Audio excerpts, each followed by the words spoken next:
Hello, you wonderful people. So a year or two ago, I did a video where I talked about 5 of my favorite fictional couples. Obviously, if you haven't seen the video or you're curious about checking it out, I'll include a link in the description down below. But I decided, you know, Valentine's Day is right around the corner. It's actually going to be tomorrow by the time you actually see this video. But I decided to kind of do that again, but this time I'm gonna pick 6 more fictional couples that I like. Do note that they're not in any particular order. First up on the list is Barry and Iris from the TV show The Flash. Now the reason why I'm using specifically the TV show is because I'm not that well versed in comic books, as you know, so I'm using the version of them that I'm the most familiar with, and that would be the TV show. Now the reason why I like these two as a couple is just because of the fact of the matter is they've kind of been in each other's lives for a very long time.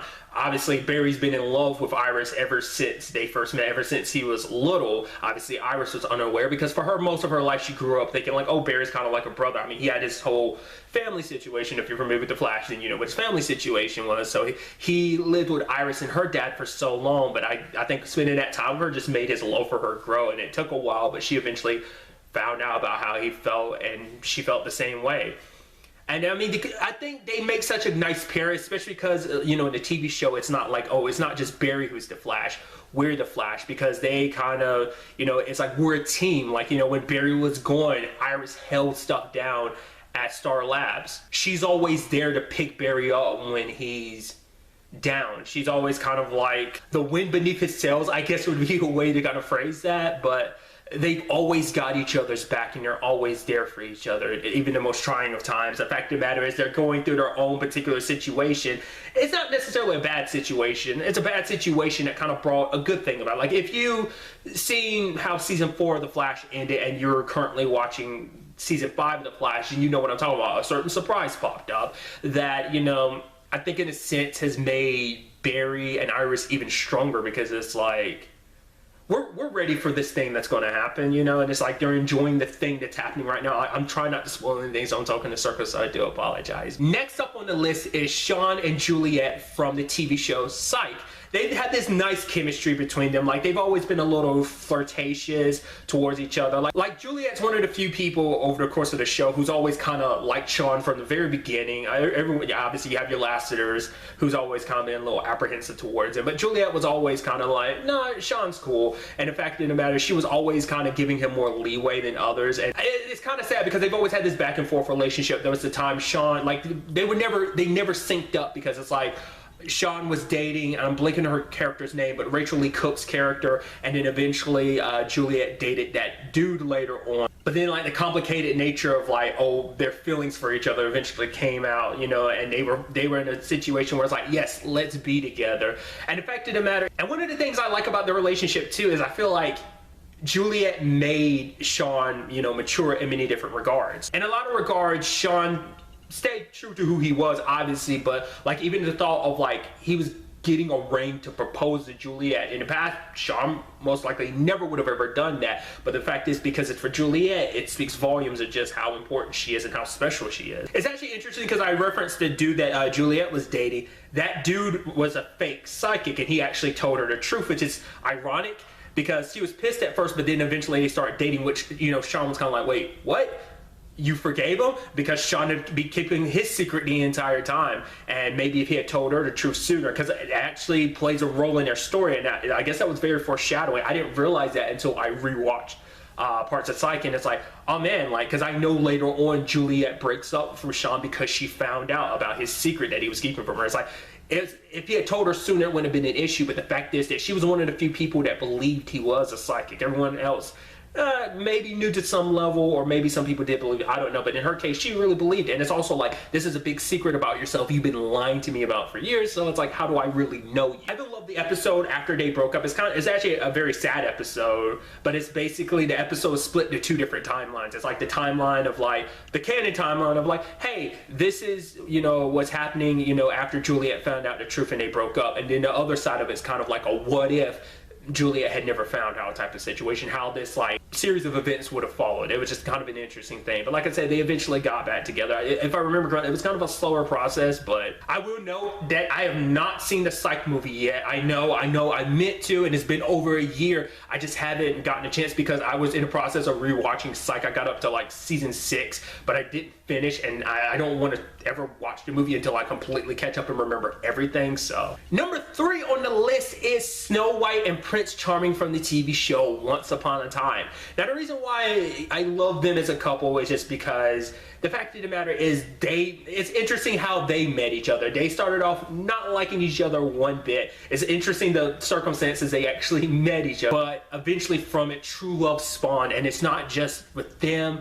They created this, you know, beautiful family, and just their love is kind of the centerfold for everything that went down in Once Upon a Time. If it wasn't for them getting together, maybe like a lot of this stuff wouldn't have played out to where it eventually ends up at the end of the series. You will always kind of say it started with them to a certain extent, you know? So their true love echoed out and created true love and just created this giant family that they have. And the fact is that they have that motto of they will always find each other no matter what, you know. That was always between Prince Charming and Snow White, but the fact of the matter is that's also kind of going out towards their family, like we never give up, we will always find each other no matter how great the distance, no matter what. Even when they went under the curse, they were always still drawn to each other. And I mean, that was kind of the whole point of the curse, for them to be so close yet so far at the same time, you know. So it's a literal fairy tale love story. Next on the list is Jane and Kurt from the TV show Blind Spot. The fact of the matter is these two are essentially like a duo power couple, because the fact is they're kind of like the best the FBI has, which is interesting to say considering the fact is Jane technically isn't an FBI agent. I guess technically she falls under that category as like an FBI asset and all that stuff, but nevertheless, the fact of the matter is they have a very complicated relationship because of the way, like, oh yeah, like it's kind of spoilers, but you know, where Kurt and Jane started developing feelings for each other earlier on in the series, it's like he was developing those feelings because he thought he knew who Jane was. Like, oh, you're Taylor. And that turned out not to be a case, and that kind of shattered that. And it was like just an on and off thing, because it's like, oh, him and Allie, and then like Jane was, you know, dating someone. It was just a whole complicated thing of just them not being together, even though they were seriously into each other, just because like their paths as well as them working together, I'm sure that added complications. But eventually they got together. It's kind of spoilers, but they got married, and it's like, what? That's awesome. It's like, yes, you know, they deserve some happiness, especially, you know, Jane having the complicated thing of like, oh yeah, I have no memories of who I was. And it's kind of interesting considering I'm bringing up all the stuff that they've been through. If you've caught up with Blind Spot, like everything from season 3's finale up to where the show is now currently in season 4, all of that, because I don't want to, you know, a switch happened for Jane. That's all I'm going to say, like to kind of reference that to anyone that's like, oh, what am I talking about specifically? There's that, and then the whole like searching for a cure situation. I'll leave it at that, trying to keep it as vague as possible, but those two things are massive things that had an impact on our relationship. But even when that switch thing happened, the fact is Kurt didn't give up. It's like, I love Jane, you know, I'm gonna see this situation through, get my wife back. I can't help it, I'm trying to talk around it, but still, you know. So like I said, they're just this badass couple that's always kind of got their back. I even talked about this in a review recently, where I love the fact is that Kurt is like, okay, you want to stay? Sure, like, because she was staying in the van with Rich, and Rich is looking at Jane, and she's kind of like smiling, and he's like, why are you doing that? Because she's like, normally he tells me to stay behind, but this time he wanted me by his side, and I thought that was kind of cute, you know, and adorable. Next up on the list is the Doctor and River Song from the TV show Doctor Who. The reason why they're easily one of my favorite couples is because they have like a very unique love story. The fact of the matter is they meet out of time. It's actually kind of sad, like the first time the Doctor met River, which is back in, you know, timeline wise, at least in his timeline, was back in series 4, Tennant. The first time they met was actually their last day together, which is sad because not only is that your last day, it's your last day in a time where he doesn't know who you are, but you know everything about him. And that's the like saddest thing about that. Like, because to me that was always like the tragic nature of their story, because the Doctor always knew where and how River's story was going to end. But you know, because every time they met going forward, it's like he learned more and more about her. you know? And that was also something she had talked about. I don't think it was that episode specific. I think it was later on she had talked about the fact is every time she goes through time, it's like, and she meets up the doctor, he knows less and less about her, you know? So, but the reason why I love them so much too in that regard is because like they are very flirtatious with each other. Like no matter how like, you know, tragic and sad their love story is, the fact of the matter is they're so adorable together. Like easily one of the moments that comes to my mind is series 6's premiere, like them kind of being back to back, and they're like there's enemies around them and stuff like that, and they taking this time to be all flirtatious and flirting with each other, which is interesting in the grand scheme of things because, well, basically eventually they end up learning River's story, which is kind of interesting. Like the doctor saw River's end and he also saw her beginning. You know, and then, that was after they'd already had a lot of the middle stuff happening. So it's just kind of interesting. Like I said, it's just a love story told out of sequence, and I think it makes it such a unique love story in that regard. And finally, number 6 on the list is Ava and Sarah from the TV show DC's Legends of Tomorrow. Another power couple because of the fact of the matter is they're super badass. You have Sarah leading the Legends and you have Ava leading the Time Bureau. It's actually kind of interesting because from the beginning Ava didn't really like Sarah, more so because like she didn't, you know, Ava's very by the books and stuff like that, and you have Sarah kind of just being kind of like going with the flow to a certain extent. Like she tries to keep things kind of professional in certain regards, but a lot of times that just falls apart. Not necessarily on her part, that's mainly just kind of how the Legends go. It's actually kind of interesting because it's like, I feel like that's even more like of a separation between them because of the whole, it's an interesting thing because of the whole opposites attract. Like I said, her being like, Ava being very like, oh, by the rules and everything, and Sarah not.